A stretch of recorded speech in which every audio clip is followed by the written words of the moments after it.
O fio tá aparecendo. Olá, estamos aqui hoje em mais um Gente de Vitória. Eu e Eric Tadeu, ele está hoje de... Eu disse para ele que eu ia falar, né? Que ele está hoje de cardigan. Ele está americanizado aí o estilo dele hoje. Um dia frio. E aqui estamos num aconchego aqui nesse estúdio da TVI. Hoje nós vamos conversar com uma mulher que ela é muito importante, uma mulher interessante dessa cidade. Esta mulher, sabe aquela mulher completa? Aquela mulher inteira.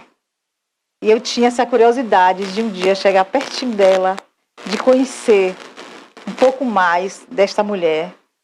Esta mulher atuante que tem uma preocupação com a nossa sociedade. E eu amo encontrar mulheres assim.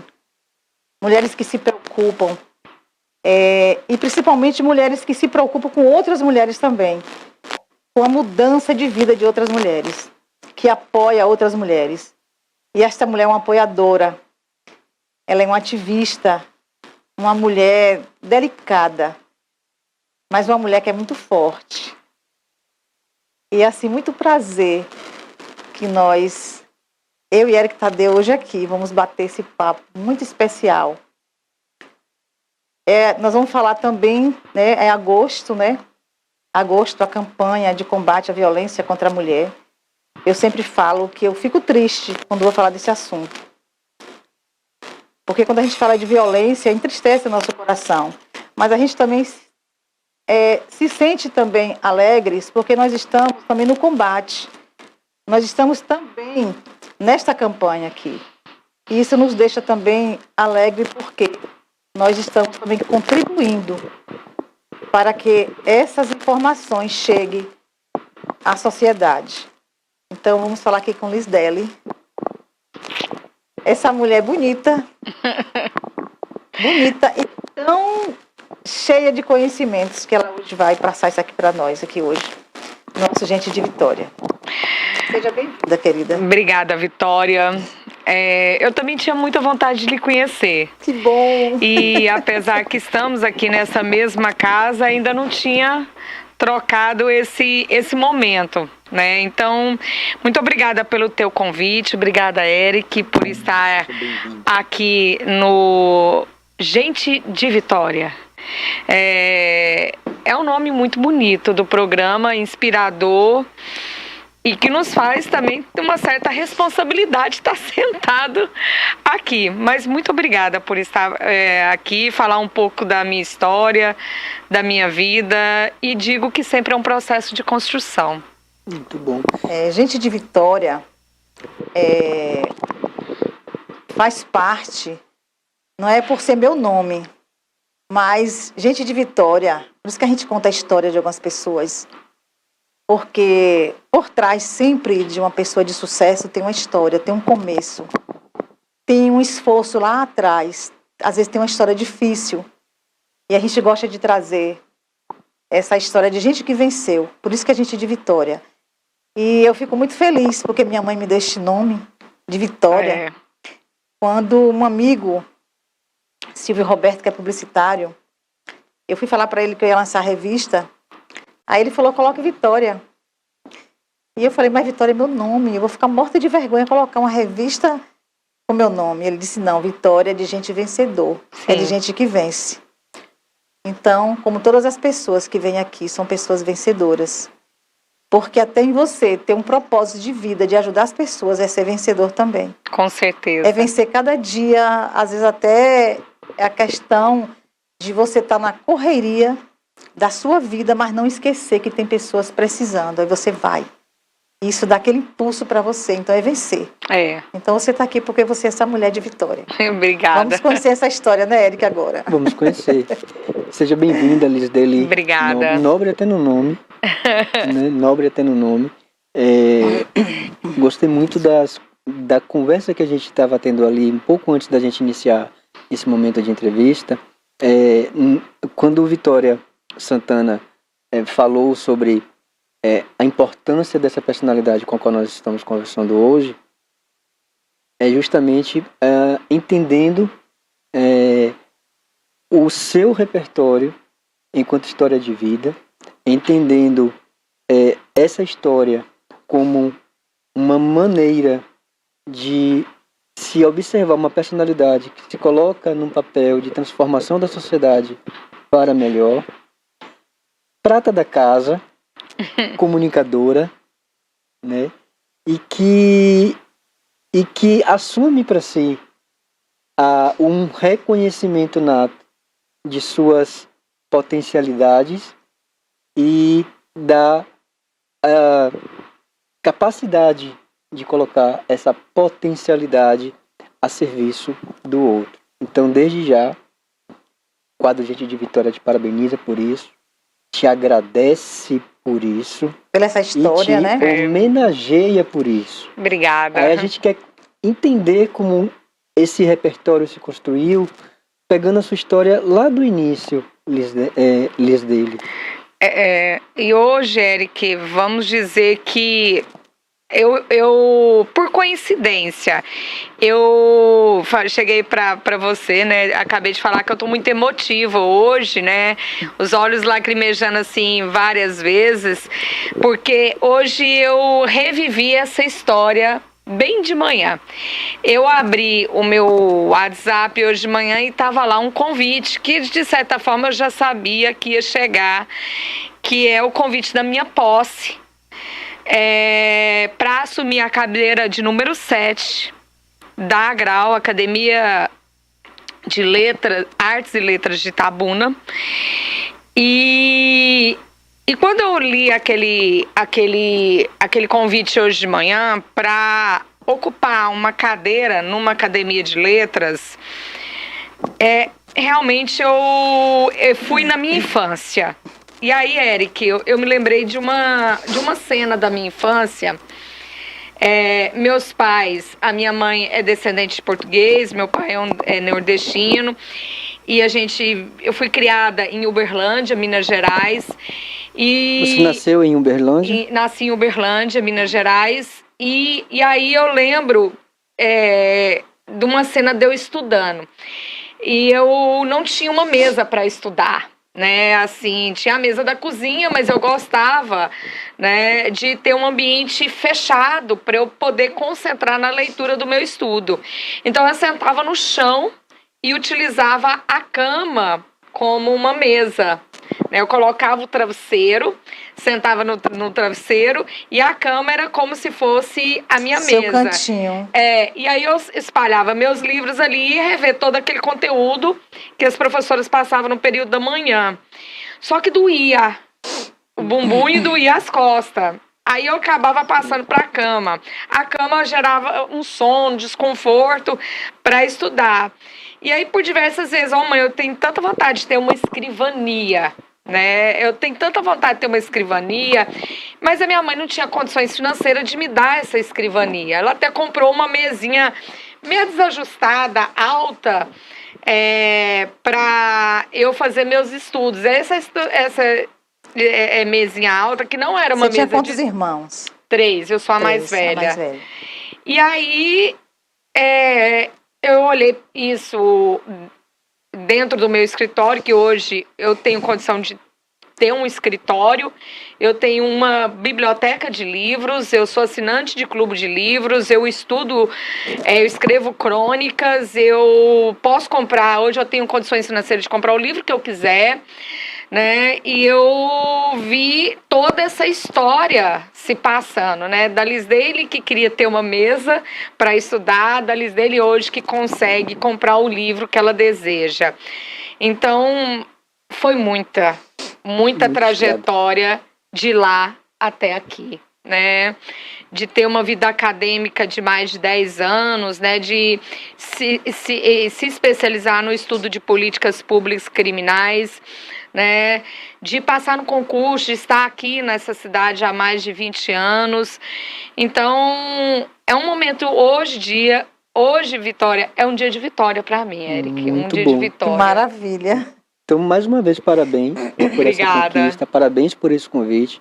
Eu acho que a nossa academia, Grapiúna de Letras, ela consegue também assumir para si essa mesma função social para a qual você se coloca quando te eleva a uma condição de integrar aquela casa e de assumir uma cadeira naquela casa. Parabéns por isso. Obrigada. E você falou sobre...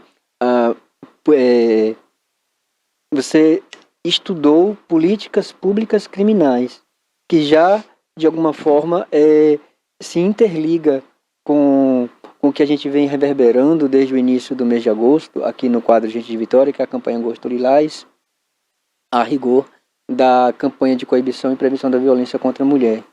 E como uma ativista, Lisdele, você que é uma estudiosa de políticas públicas criminais, eu queria que você compartilhasse com a gente como é que se forma a visão de uma estudiosa em políticas públicas criminais na perspectiva da prevenção da violência contra a mulher.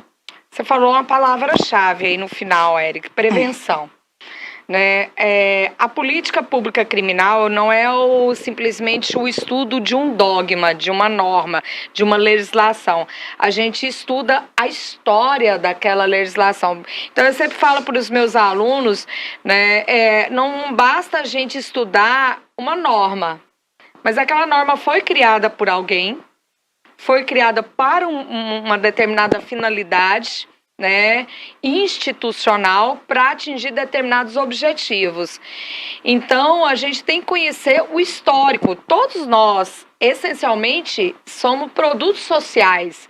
Os nossos corpos, as nossas compreensões humanas, todos nós somos moldados a pensar, a sentar, a vestir, a comer e ter uma forma de se posicionar e de se relacionar socialmente, né? É o que a gente chama de cultura. Isso, é o que a gente chama de cultura. Nós somos produtos culturais, né? Perfeitamente. E então a legislação, né, que são os instrumentos de políticas criminais, a gente verifica-se que muitas vezes ela ganha um contexto social, mas ela não presta para aquele serviço que se espera dela. Por exemplo, se a gente pegar a política pública antidroga brasileira, ela já foi modulada, ela saiu de uma forma, entrou em outra em 2006, e mesmo assim você vê que o tráfico de drogas é a maior empresa ilegal do Brasil e do mundo, e continua gerando lucros, né, de uma forma ilegal, né, e continua sendo um dos crimes que mais encarcera no Brasil. Né? Então a gente tem que perguntar quem fez a legislação, qual é o tipo de serviço que ela presta para a sociedade até ter uma legislação que há tanto tempo está que não em vigor, funciona, não é? E que não funciona. Né? E que ela realmente não traz a eficácia, né, que se espera da sociedade, e mesmo assim a gente verifica que ela vai funcionando ou não funcionando. Será que ela tem um alvo específico? Não tem resultado na vida das pessoas. E será que ela tem uma utilidade política? Será que ela tem uma utilidade econômica? Né? Será que ela tem uma utilidade de inocuizar pessoas que não estão encaixadas na nossa sociedade, né? Então a gente tem que perguntar a Lei Maria da Penha, né? A Lei Maria da Penha, que nós estamos no Agosto Lilás, e a Lei Maria da Penha é a principal política de gênero que nós temos no Brasil. E por que a gente tem uma lei que completou 17 anos e ainda temos um alto índice de violência? É o que eu ia te perguntar. Você falou sobre a questão de que as políticas públicas de combate às drogas, elas não são eficientes. Eu poderia entender que se sublinha nessa sua fala a ideia de que as políticas de proteção para a mulher ainda precisam melhorar, elas são ineficientes ou incapazes de proteger a mulher? A Lei Maria da Penha, ela é uma lei de 2006, né? Ela completou aí já 17 anos e o que se faz nesse mês é dar à população uma conscientização dessa política de gênero. Então, nós fizemos uma campanha aqui na TVI, né? E a gente conversou com o nosso diretor, com o Barbosa, e pediu que houvesse um engajamento de toda a grade de programação. E ao idealizar essa campanha, o grupo de mulheres, né, que fazem parte desse projeto, nós idealizamos que a gente não queria uma campanha que reforçasse os marcadores de violência, porque quando se fala da violência contra a mulher, a gente lembra só da questão dos crimes e que tem que prender o homem que pratica a violência contra a mulher. É aí que já encaixa no que você disse. Então, a gente tem um processo de criminalização. E a política pública criminal brasileira, ela dá ênfase à última etapa. O resultado, né? Que é o aprisionamento, que é o encarceramento. A gente não trabalha na fase primária e secundária. E a fase primária e secundária é aquela que a gente fala de política de gênero na escola. E falar de política de gênero na escola é um tabu, porque as escolas ainda querem enfatizar o papel da mulher, o papel da mulher nos ambientes domésticos, nos ambientes privativos, naquele papel que a mulher não tem a emancipação, que a mulher não tem a autonomia. Então, reforça esse papel de gênero na mulher. Então, ou seja, a gente não trabalha em aspectos de autonomia e emancipação do corpo feminino, né? Do corpo biologicamente que nasceu no corpo feminino. E aí a gente quer esse prolongamento dessa divisão, que esse marcador que divide mulher de um canto e homem de outro, mulher espaço privado e homem ambiente público, esse marcador, essa linha de divisão que coloca a mulher numa situação de vulnerabilidade, por isso, né, que nós estamos sempre numa situação mais vulnerável e as mulheres, ainda juntando com outros fenômenos, por exemplo, a raça, a classe social, a torna ainda mais sujeita às violências. Raça, classe social, às vezes até orientação sexual. Exatamente. Isso também, de alguma forma, repercute em casos de violência. Queria saber de você, Lisdeli, o seguinte: quando a gente conversa sobre as questões, principalmente de violência, e você partiu de um pressuposto muito bom, que é o da escolarização, a importância do papel educativo, a escola como um sujeito transformador de ideias que precisam ser desconstruídas na sociedade.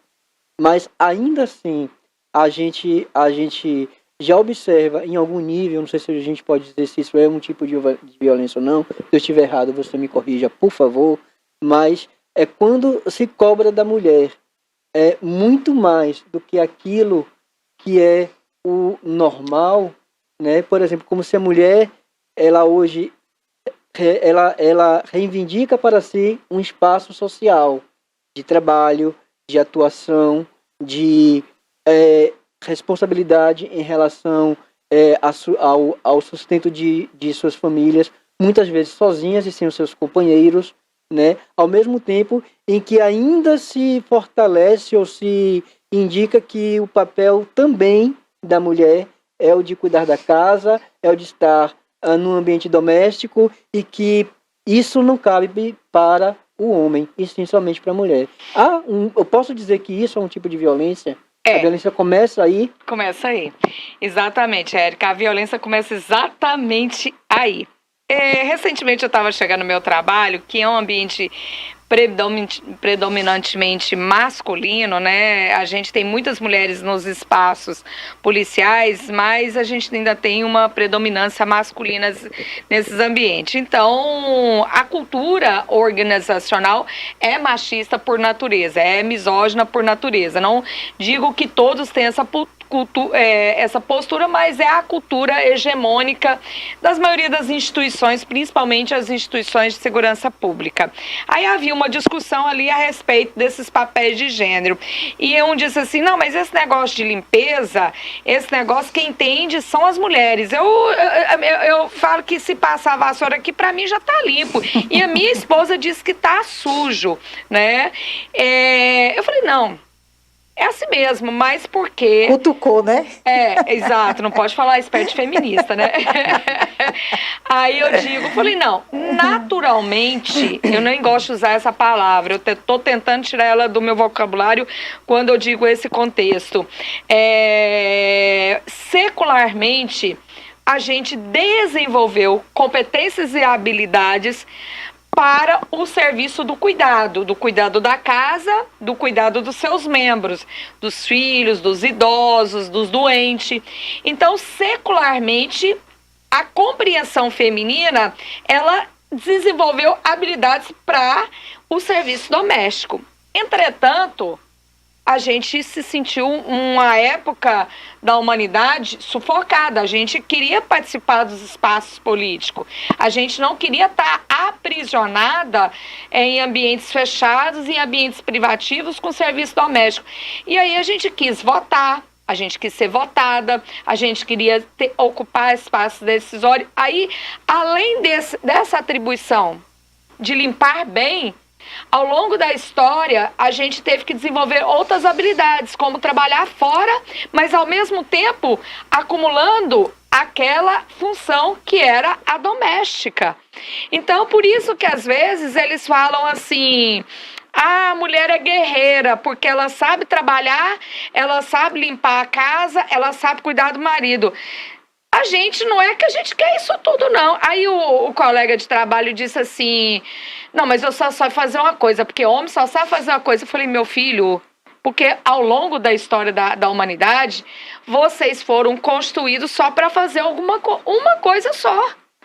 E nós tivemos que desenvolver habilidades, não porque nós queríamos, não porque nós somos guerreira, mas que se a gente quisesse ir para o Congresso, se a gente quisesse estar nos espaços políticos, se a gente quisesse votar, além de algumas nossas tiveram que morrer para isso, muitas foram queimadas, muitas foram guilhotinadas, muitas foram esquartejadas, seus corpos foram jogados em valas, várias delas eram aqui na Europa, aqui no Brasil, por conta de dizer, não, eu não quero ficar lá dentro, eu quero também ficar aqui fora e eu também quero mandar.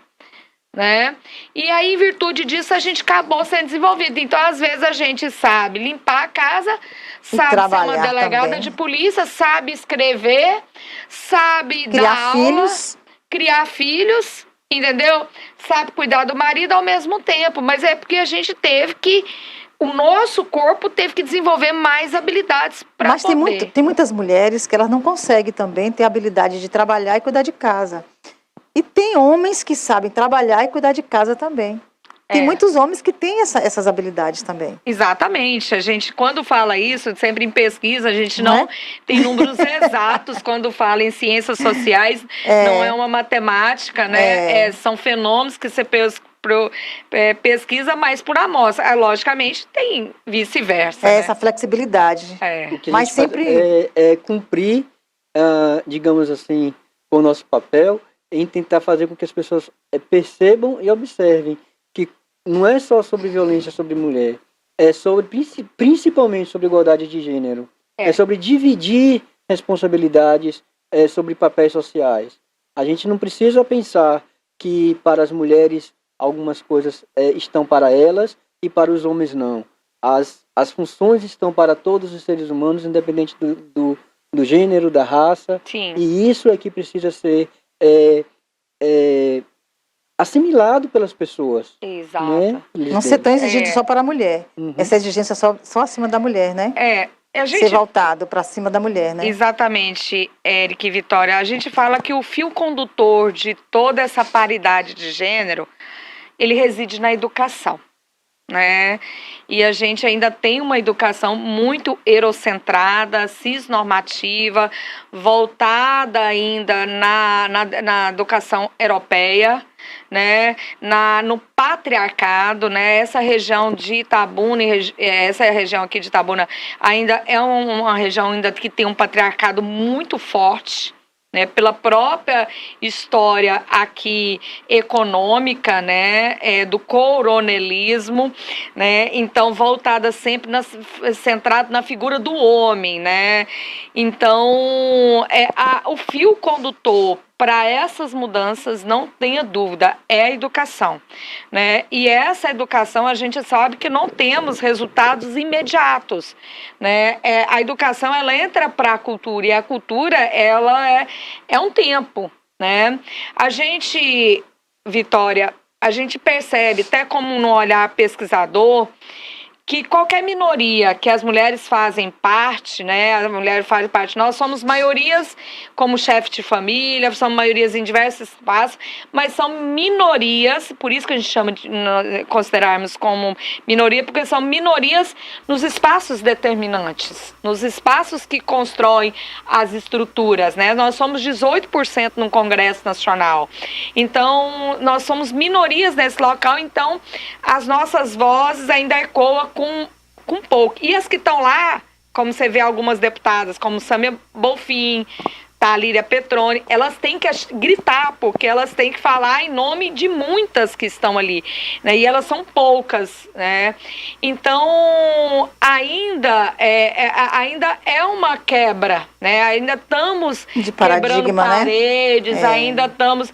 E quando a gente caminha um pouco, assim, há um movimento que eles chamam de backlash, é um movimento que tenta nos empurrar para trás, que são os movimentos reacionários contrários às formas progressistas, né? A gente caminha, a gente começa a chegar, aí as deputadas sofrem violências, eu já sofri diversas violências aparentes por ser uma ativista, por defender minorias, por ser uma delegada, vamos dizer, até que fora tem da uma curva. Causa, né? Tem uma causa. Exato, né? Que como eu atuo com ideias e falo com um discurso progressista, não se esperava isso de mim. Né? Se esperava uma ideia mais conservadora, uma ideia mais centrada no meu papel de silêncio, né? No meu papel, faça o seu trabalho ali, termina ali, vai embora para casa e fique quieta no seu canto. Uma omissão, né? assim, né? Ativismo feminino em você gritou. Bom, e grito. Como você, Deixa eu só comentar uma coisa. Deixa eu falar uma coisa aqui com ela, Eric, antes que eu me esqueça. Você falou sobre cultura. Né? Aqui, culturalmente, Itabuna. Quando você chegou em Itabuna, 20 anos atrás, era mais fechado essa questão de chegar uma delegada com o seu pensamento. Você já tinha esse pensamento. Qual a diferença de Itabuna 20 anos atrás em relação também a políticas públicas e Itabuna hoje? Como você vê essa diferença? Quando eu cheguei foi pior, muito pior. Né, eu tive inúmeras dificuldades internas na própria Polícia Civil, né, até porque eu sempre tive esse dinamismo de projetar. Na época eu trabalhava com muitos projetos sociais, eu tinha DEAM Móvel, eu tinha o Menina Grapiúna, e isso trouxe muito desconforto para mim dentro da instituição. Primeiro eles me olharam como uma mulher concorrente que queria ocupar os cargos de chefia dentro da polícia. Eu falei, quer ser chefe, né? E aí eu tive sérias dificuldades enquanto a isso. Depois eu fui aprendendo a conviver com a cultura organizacional da minha própria instituição, né? Socialmente, aqui, pelo fato de você não ser da cidade, levam também muitas desconfianças, isso, né? Você vem de outro estado. Leva um tempo, né? Leva um tempo de maturação. Mas agora, depois de 20 anos, né, eu digo que hoje a mudança não é por mim. Eu estou vendo uma mudança, pelo menos nos movimentos feministas, muito maior. né? E falo isso com muita felicidade de estar fazendo parte desse movimento feminista. A política, os espaços de poder de Itabuna ainda é essencialmente masculino. Se você olhar para a Câmara de Vereadores, a gente tem apenas Vilmar. Verdade. Por 2 gestões seguidas, nós passamos por pleitos eletivos em que Itabuna conseguiu eleger somente uma vereadora. Exato. Na gestão passada, nós tínhamos aí a vereadora Charliane Souza, era a única voz feminina na Câmara de Vereadores. Atualmente, a vereadora Vilmaci Oliveira. Então, só isso já é um espelho de que a gente precisa ainda... Da cultura machista. E ambas sofrem horrores por conta disso, né? Muitas dificuldades. E hoje, né, a própria Vilmaci, a própria Charliane, ela compõe um grupo de diversos coletivos aí em busca de chacoalhar as mulheres de Itabuna e região para essas mulheres estarem nesses espaços de protagonismo, para que elas saiam candidatas, a diversos setores, não só para a Câmara ou para o município, né, mas que elas ocupem, que elas se emancipem através da educação. Então, hoje você verifica diversos coletivos, a gente teve uma audiência pública do Agosto Lilás na Câmara de Vereadores e tinha um recado ali perfeito. Praticamente tivemos 2 vereadores presentes que saiu durante a audiência, não aguardou terminar e não tinha mais ninguém. Meu Deus. Agora você imagina, Eric, você imagina, Vitória, a Câmara de Vereadores é uma casa de representantes do povo. A audiência pública, ela é um instrumento do povo para o vereador. Aí é o povo chegando na casa dos seus representantes e eles não estão lá para nos receber. Os representantes legislativos é um momento importantíssimo por ser justamente esse instrumento de escuta. É o momento em que a sociedade fala aos vereadores aquilo que ela gostaria que se debatesse ou se realizasse a partir da tônica daquilo que é de responsabilidade do Poder Legislativo Municipal. E olha que interessante, e no dia que o povo... porque quando você é assediada para votar e fala, olha, eu vou ser seu representante, se você precisar, você pode me procurar lá dentro daquela casa, que eu vou estar lá para discutir. E quando chega um dia de audiência pública que tinha diversos coletivos, esses coletivos bateram na porta, vamos entrar? Cadê os nossos representantes? Porque nós temos pleitos aqui para eles, nós temos aqui algumas demandas para eles, como eles têm poderes na mão, para eles movimentarem os instrumentos e conseguir para o nosso município. Cadê esse vereador? Não tem interesse. Ou seja, é uma pauta que não interessa. Agora, eu vou lhe fazer uma pergunta e, por favor, não entenda como se fosse Eric Souza tentando colocar a lista dele contra a parede, não é isso. Porque você é apresentadora de um programa importantíssimo, chamado Política Sem Mistério.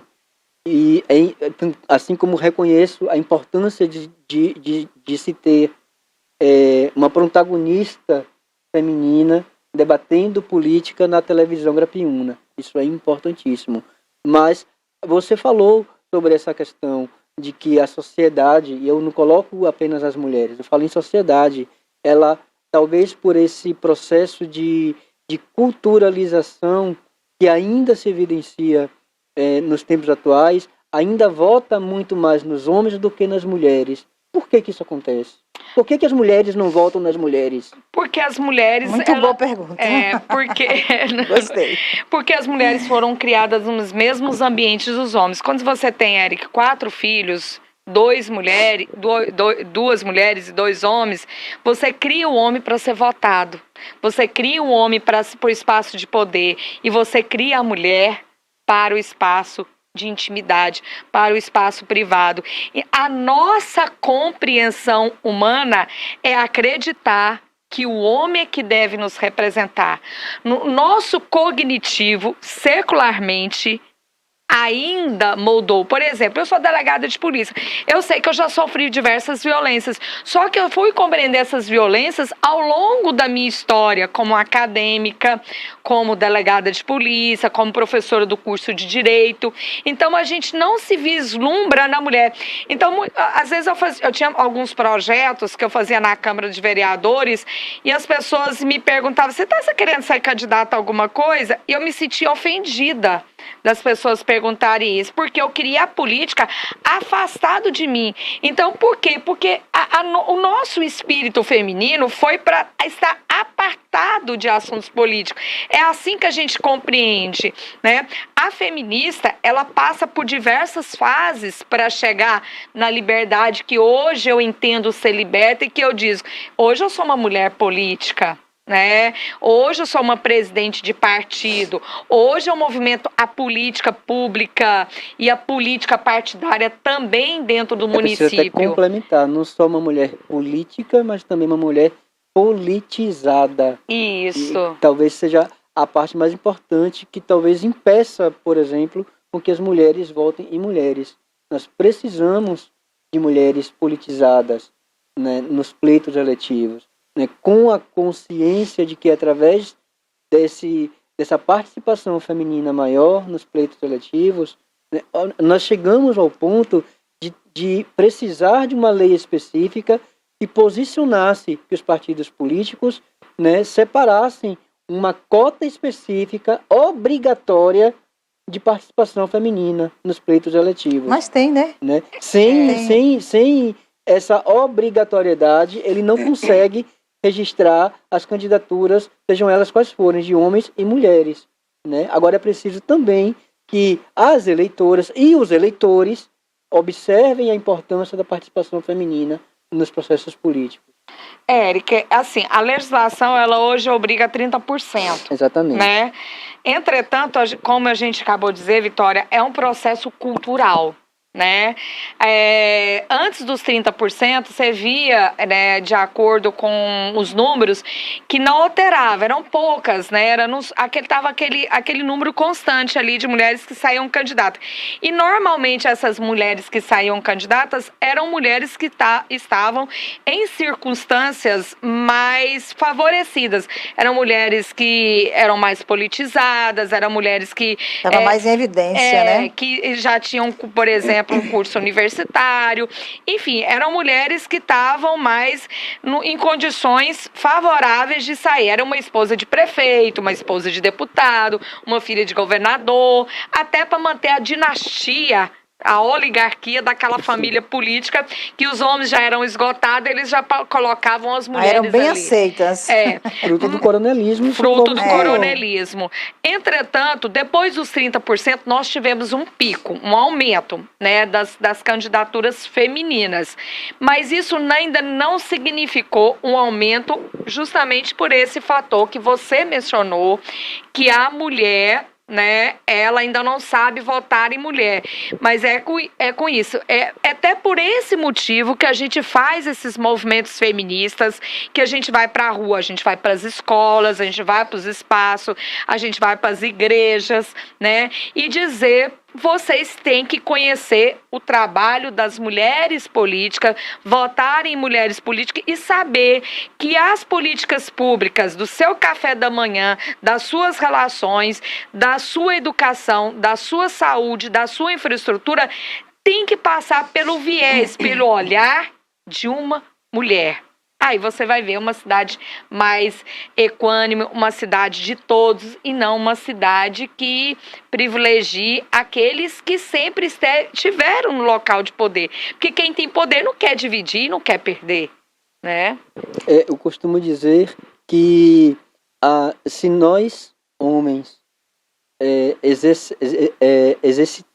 exercitarmos mais o exercício da empatia, e quando eu falo em empatia, é efetivamente nos colocarmos no lugar das mulheres. Talvez compreendamos melhor o quanto a gente precisa evoluir em termos de respeitá-las, em termos de permitir que os espaços delas estejam garantidos, não porque os homens querem que seja assim, mas porque isso tem que ser algo natural na nossa Sim. sociedade. É. Né? Olha que nós estamos em pleno século XXI, nós já tivemos tantas conquistas importantes, mas ainda nós temos muito chão para caminhar.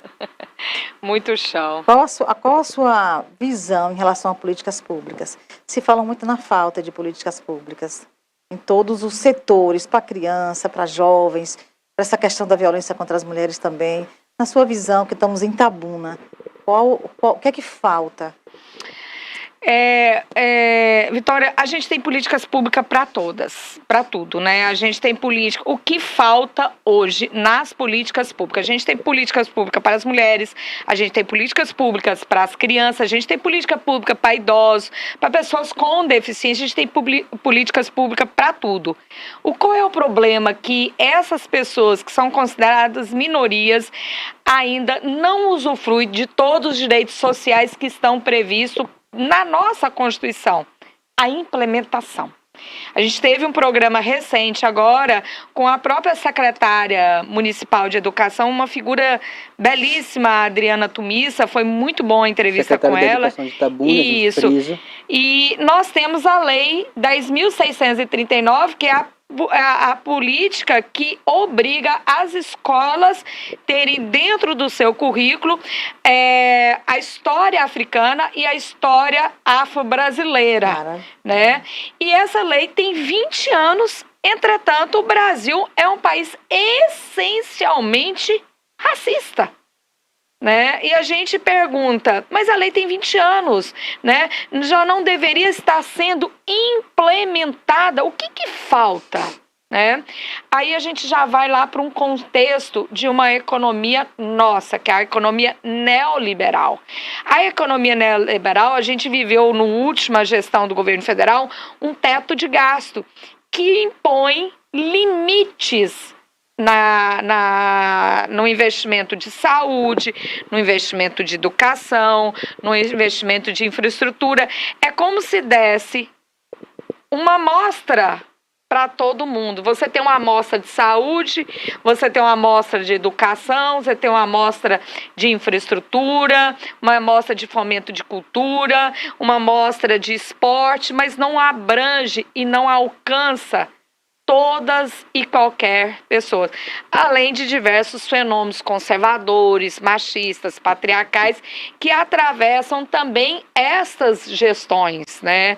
Então, a gente não tem uma política aberta, vamos dizer, que alcance um estado máximo, que a gente fala lá pelos neoliberalistas, né, as escolas, como era de Paulo Guedes, o estado mínimo, né, um estado mínimo nessas gestões e com bastante economia quando se trata de serviço público. Paulo Guedes, só lembrando, um acadêmico, pesquisador de políticas públicas, correto?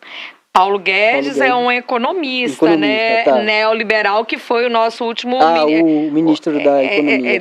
O último ministro da Economia que nós tivemos, que hoje é o Fernando Haddad, obrigado, né, o anterior. Pela recordação. Nessa perspectiva, inclusive, você conversou sobre investimentos e teto, nas pautas mais importantes da sociedade, né, e aí a gente não faz nenhum juízo de valor exatamente sobre quem estava governando o país nessa época, mas o que se observa são os números e os dados como eles estão apresentados. Nas principais pautas de desenvolvimento de políticas públicas, aí se insere saúde, principalmente políticas de proteção da mulher, a gente ouve uma queda de investimentos. Nossa, enorme. Né? O Anuário de Segurança Pública de 2023, Eric, ele soltou o resultado mais ou menos há um mês. Nós assustamos na hora que viu os números. Nós se deparamos com o maior número de estupro da história. O maior número de feminicídio, um dos maiores aumentos de feminicídio e de todos os tipos de violência física, psicológica. Com relação à mulher, os dados de 2023 foram estarrecedores, foram tristes. O de violência sexual foi o pior, foi um aumento de 8,2%. São 56.820 casos. Nunca tivemos um número tão alto. E olha que está extremamente subnotificado. Quando tem esse número, você pode jogar para 10 vezes mais. Então, qual é o problema disso aí? Foi a retirada de orçamento das políticas públicas, né, no governo anterior, no governo federal anterior, que retirou muito o orçamento das políticas públicas de proteção à mulher. O segundo fator que a gente está vivenciando ainda, que são a proliferação de ideias ultraconservadoras que elege a política de gênero como inimigo número 1, ou seja, lugar de mulher em casa. Né? E terceiro, que foi a pandemia que colocou a mulher junto com seus algozes dentro de casa.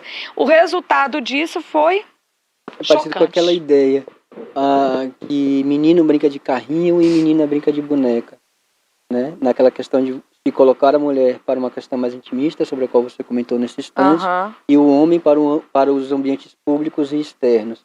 Lisdeli, eu queria conversar com você sobre alguns avanços, e a gente precisa falar sobre isso também, até por uma questão de reconhecimento de que quando se desenha uma política eficiente, a gente precisa se basear nelas para que outras conquistas sejam alcançadas. E uma delas versa justamente sobre a questão da dignidade menstrual, né? Muitas vezes meninas não conseguiam participar dos 200 dias letivos aos quais ela tem direito dentro da escola, porque a partir do momento em que ela passa a menstruar, muitas delas sem renda, né, numa condição social extremamente vulnerável, não tinha o dinheiro que ela precisava para comprar o absorvente necessário para que ela pudesse ir para a escola mais tranquila e mais segura. Então eu queria que você comentasse um pouco sobre isso, e se há outros avanços nessa perspectiva, né, de proteção da mulher. A dignidade menstrual, Eric, é um projeto, né, que é uma vitória, né? Uma vitória. E ela é um tipo de ações que a gente vai ter que trabalhar daqui para frente, que são as ações afirmativas. Não adianta você levar a mulher para a universidade, você tem que conseguir mantê-la na universidade. Não adianta você levar a mulher na escola, você tem que conseguir mantê-la na escola, né? E o período menstrual é um período que afasta a mulher, se ela não tem condições de comprar o absorvente para mantê-la ali de forma confortável e saudável. Então, não adianta você abrir cotas para pessoas pretas, para pessoas pobres estarem na universidade. Ela precisa chegar na universidade. Ela precisa se alimentar. De um transporte digno para levar ela até lá. Exato. A mulher, por exemplo, para estudar, ela precisa ter uma creche para deixar os filhos. Uma creche que funciona no período noturno. Por que nas escolas não tem uma brinquedoteca para que as crianças fiquem ali e a mãe esteja na sala de aula? Né? Então não adianta a gente ter políticas, por isso que políticas públicas não é algo tão simples de fazer, é complexo, porque se você não souber fazer uma política verificando vários fenômenos e variantes que intercalam, que atravessam o fenômeno, você reforça aquele papel e mantém a mulher dentro de casa. Então, são políticas afirmativas, esse é o grande nome, é uma chave, né, que a gente precisa afirmar aquilo que conquistou. A mulher foi para a escola, mas eu preciso afirmá-la, né, naquele local. Eu preciso criar condições para que ela, no período menstrual ou no período de amamentação. Você vê Thalíria Petroni com um bebê o tempo todo ali, a Sâmia Bonfim, que ambas tiveram filho, não tem, dentro dos espaços do Congresso Nacional, banheiros com berçário, locais para amamentar, mal tinha banheiro para mulher nesses espaços. Então a gente precisa adequar a sociedade e as políticas para manter essas mulheres nesses espaços. Muito bom. Gente, para a gente fechar com chave de ouro. Eu quero fazer uma pergunta para ela. Viu? Você tem filhos? É casada? Eu tenho 3 filhos. Um que tem 24 anos, ele é engenheiro. Ele trabalha numa indústria de fábrica de vacinas para animais de produção. Ele é engenheiro em software, ele trabalha com inteligência das coisas. É um menino danado, o nome dele é Guilherme, ele trabalha lá na minha cidade, em Uberlândia. Ele formou-se e foi para lá. Eu tenho a Ana Karina, que ela estuda. Eu gosto sempre de falar isso, onde meus filhos estão, porque isso é uma construção feminina também. A Ana Karina, ela está na Universidade Federal do Sul da Bahia, ela faz engenharia de trânsito e logística, né? E Maria Fernanda, que está com 12 anos, estuda no Colégio Batista. Eu sou casada com o advogado William, né? Estamos juntos. Mineiro também? Mineiro também. Há mais de 27 anos eu sou casada e tenho esses 3 filhos, né? Que são bênçãos na minha vida, o marido também, né? Sou filha de Max e Dona Lourdes, irmã de Ana Flávia e Luiz Carlos. É uma família muito amada e abençoada. Muito bom. Que maravilha. Lisdeli, você começou a nossa entrevista falando de um momento muito especial, esse convite que veio da Grau para que você ocupe uma cadeira naquela casa, e eu queria que você ratificasse que dia vai acontecer essa posse, como é que está seu coração em relação a isso? Emocionado. Você observa isso como um resultado direto de uma construção lisdeliana, digamos assim? É a Academia Agrippina de Artes e Letras, né, sobre a presidência hoje do Samuel Leandro, que quem, assim, de certa forma, né, acreditou e indicou meu nome para a academia, porque ele passa por um processo para ser aprovado, para ter indicação, são um conjunto de obras. Então, para estar na academia é um conjunto de obras que faz parte da vida daquele que foi aprovado eu vou ocupar a cadeira de número 7, que tem como patrono um cronista. Eu escrevo crônicas hoje, que é divulgado em diversos blogs, que é o Euclides Neto, né? Eu acho que o nome é uma honra muito grande você ter um nome imortalizado, né? Eu acho que é uma emoção muito grande, mas também, Eric, me enche de responsabilidade. Porque você se torna uma tutora das letras e da cultura, né, de levar. E a academia hoje, ela abriu não só para a literatura erudita, né, como diversas manifestações de arte, como a música, né, os cartoons, né, nós tivemos agora a posse de vários membros eletivos, né, que compõem a música, cartoon e outros movimentos de arte. Então, é uma grande emoção. Ela registra a minha história de amor à academia, de amor às letras, à cultura e, principalmente, um amor incondicional ao ser humano. Agora, me permita ratificar. Você falou sobre o aumento das suas responsabilidades, né? E aí eu coloco que você é uma fonte onde a gente bebe de conhecimento, onde a gente onde a gente tem acesso a uma gama infinita de assuntos e temas importantes que fazem parte dessa construção que é você. Então, essas responsabilidades já estão aí, você já as assumiu. Talvez esse convite da Grau seja apenas o reconhecimento de que elas estão aí e que você está de parabéns por isso. Eu não te conhecia Obrigada. ainda, mas me sinto muito honrado por ter tido a oportunidade de conversar contigo hoje, te agradecer por essa generosidade sua, tá? Essa sua generosidade.